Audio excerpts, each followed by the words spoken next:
We always joked it was our baby, little Virgil. A baby we had coded together, me and my wife Tris, from the ground up. A baby we had spent sleepless nights building, tinkering with, obsessing over. A baby that we thought, like all couples do, might fix our relationship, might make up for the bitter arguments, the night spent on the couch, the plate smashed against the wall late at night. The start was the hard part. Emailing hundreds of galleries and museums across the world, utilizing every connection to the art world we had, bluffing when we had to, asking each and every one if they had a database filled with images of the paintings they displayed. Some did. Some tried to play coy, but we'd find ways around it, suggesting we were wealthy investors, using old university emails and claiming we were PhD students. There was always a way. Before long, we had our own database, image after image, some in stunning high definition, of tens of thousands, if not hundreds of thousands of paintings. And so, that was where we fed Virgil, a steady diet of historical paintings, Renaissance through Baroque, from neoclassicism to realism to impressionism, and on and on. We thought we were on the brink of something really important, something vital. And in a way, perhaps we were. But what Virgil showed us was more than we were ready for. Although at first, we had no idea. I think the term is blissfully ignorant. Once it knew all of these paintings to a degree, we taught it how to replicate them, how to paint. And one night, when me and Tris were drunk on red wine that cost too little, with our baby who had cost too much, Virgil painted their first image. Well, perhaps painted isn't quite the right term, but they made it. Their mainframe was hooked up to a huge, high-quality printer, and whenever Virgil had finalized an image, this printer would whir and grind and slowly churn out the image on a piece of paper. It was fake, a suggestion of a shape, sporadic and strange uses of color. But it was theirs. We couldn't help but cheer, stood on the table in the center of the room and held our glasses high. We were so excited, so thrilled, so sure we were on the cusp of something new. And with every new image Virgil made, the painting got better. Figures began to emerge. Faces, hills, oceans, ships. We had created an AI that could paint images and shapes and people and landscapes and use color and depth. And we were so excited. It gradually became clear that there were two types of paintings that Virgil would create. We weren't sure why or how these two distinct styles came about. But the fact was, they were there. The first was to be expected. Renderings of classical art through a machine's eye. Figures that were almost human. Landscapes that blurred the line between horizon and hill, between sea and ship. But if you squinted, you knew what they were, could tell what Virgil was trying to do, what he was trying to understand. The second was stranger. At first, we thought what we now call the second set was just an error. These vibrant red images, like a Rothko, all this intense and unbroken red. And then, the images started to shift, to grow, and other colors came into play. Browns and grays and blacks. And these colors slowly gave way to images, impressions, a mouth, skin. But there was something wrong. And the more we saw of whatever these images were trying to capture, the more we realized that they weren't coming from any paintings in the database. These were completely new, and completely Virgil's own. They were lush and vibrant hellscapes, so vividly imagined. Skins turned inside out, howls and wails somehow having weight and presence on the canvas. A hell we had never seen before, but knew instinctively to be just that. It was like Virgil had captured a nightmare. If we believed machines could dream, perhaps that's what we'd have assumed they were. Nightmares. There was a real darkness to them, a sense of suffering and hate. Mouths contorted in screams, bodies flayed and broken into wailing shapes, broken flesh, bruised skies, lolling tongues, horns and rot in red-hot coals.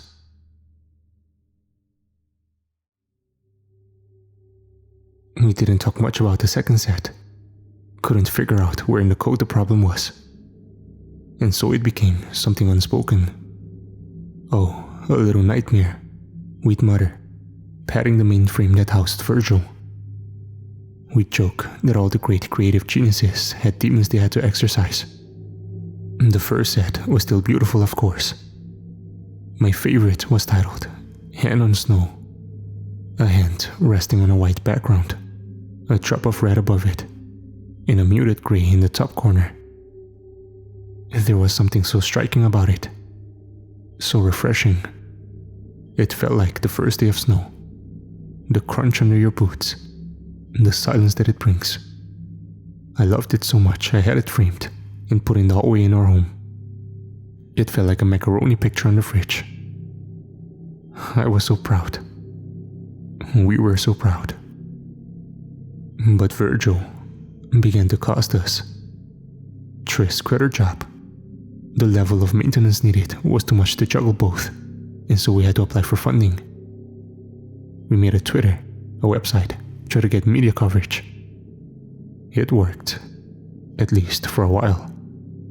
And the first auction of Virgil's art netted us enough to keep him running for half a year or so. Looking back on it now, it does seem as if there was a sense of desperation there. A parental panic. But I promise that at the time, it felt so thrilling. We cared for Virgil. We really did. Like any good parents. And we wanted only the best for him. We hired art historians to advise us on intricacies in his code, to teach us more about the implications of brushstrokes on canvas and the figures they portrayed. But this outpouring of public support was output by the messages we'd receive. The religious group in particular who called themselves Inferno, who believed that it was an affront to God for machines to create art or think for themselves. That we were not only playing God, but perverting his plan for the world. We'd receive strange and cryptic messages from them. Things like, "Not the first, not the last. You will see.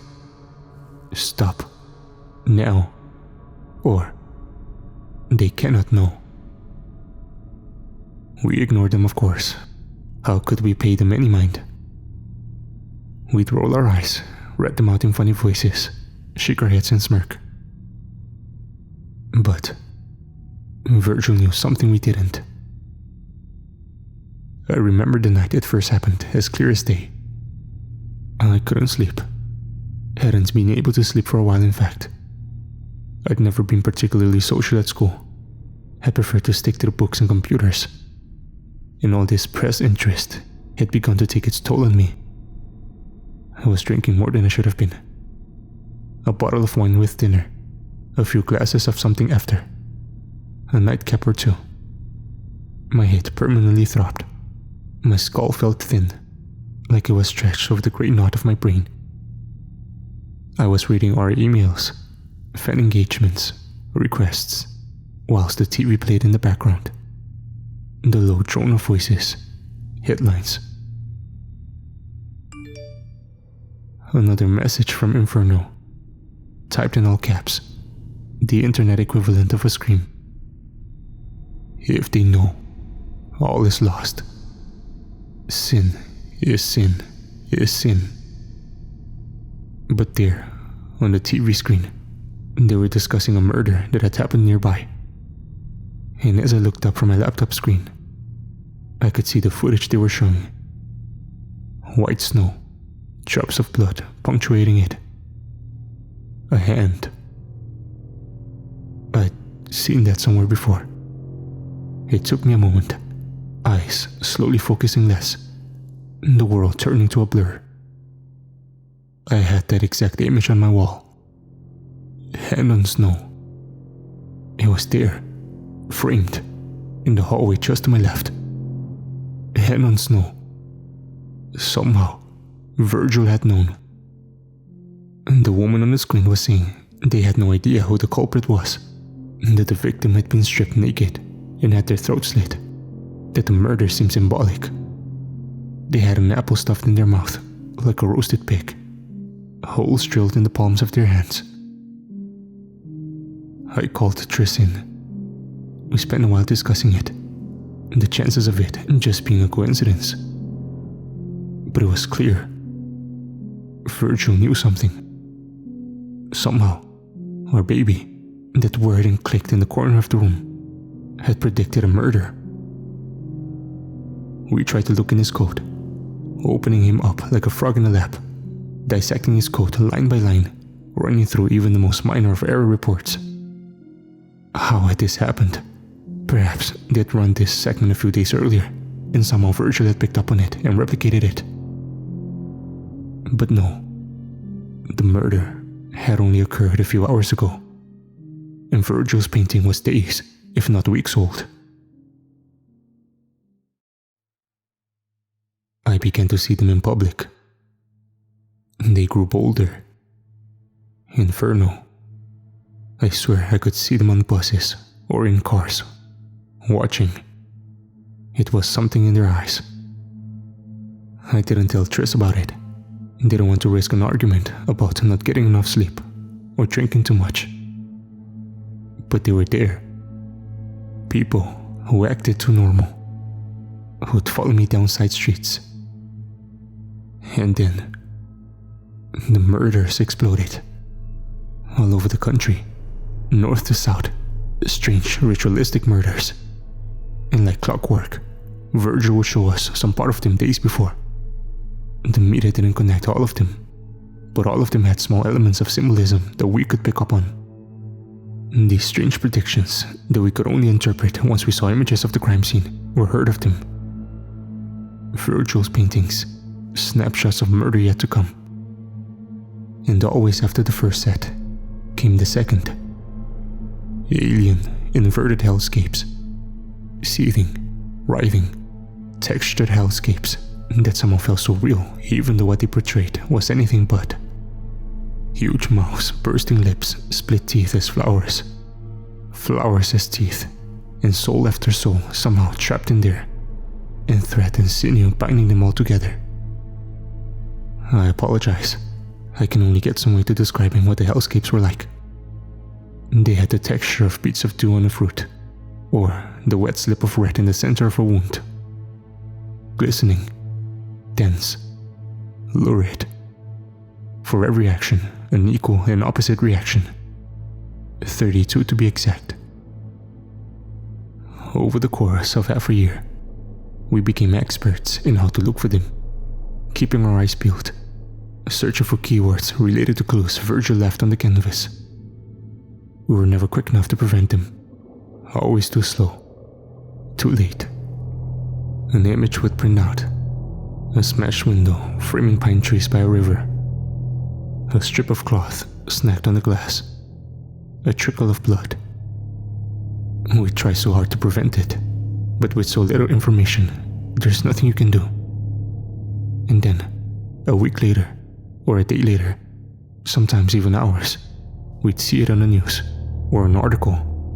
A murder in a log cabin, and the victim bludgeoned with a crucifix. That was until a week ago. Virgil stopped making images. Try as we might, even manually inputting commands, Virgil wouldn't make anything. We tried to understand why, used all the past images for reference, stuck them all up on the wall like some sort of parody of a detective in a movie. All hands and throats and wounds, with their hellscape next to them. And the less Virgil gave us, the more obsessed we grew. We found patterns where there were none, and patterns where there were. We discovered loose connections between the murders, the symbolic nature. And as we pushed on, Inferno grew more and more prying. It wasn't just emails or messages. It was knocks at the door in the middle of the night, voices and rustles outside our room in the night, people in nondescript cars following us. It was strange symbols carved into the door of our house, dead cats on our lawn, a visit from our local pastor, bruised and shaking, telling us we should listen to the voice of God in our lives. It put a wedge between us, if I'm honest. Tris believed that fundamentally Virgil had some sort of predictive power, was feeding on some unknown supply of information, that it was our job to decode some strange code hidden in these works of art or broadcasts bleeding in, and that it was our duty to find out where and when they came in. I, on the other hand, believed it was a different matter entirely, that Virgil had tapped into something more than just prediction, that Virgil knew something fundamentally about reality that we didn't, that we couldn't comprehend. It hit me last night. I tried to call Tris. No response. It went to voicemail. I told her that I'd worked it out, that it wasn't just the first set that were predictions, but the second set as well, that Virgil had captured something fundamental about us and our souls, and where they go unless. Machine word in the background. The sound of Virgil printing something. My heart skipped a beat. I think, in the back of my mind, I already knew what it was going to be. Another sound of something else being printed, which I knew by now was the hellscape.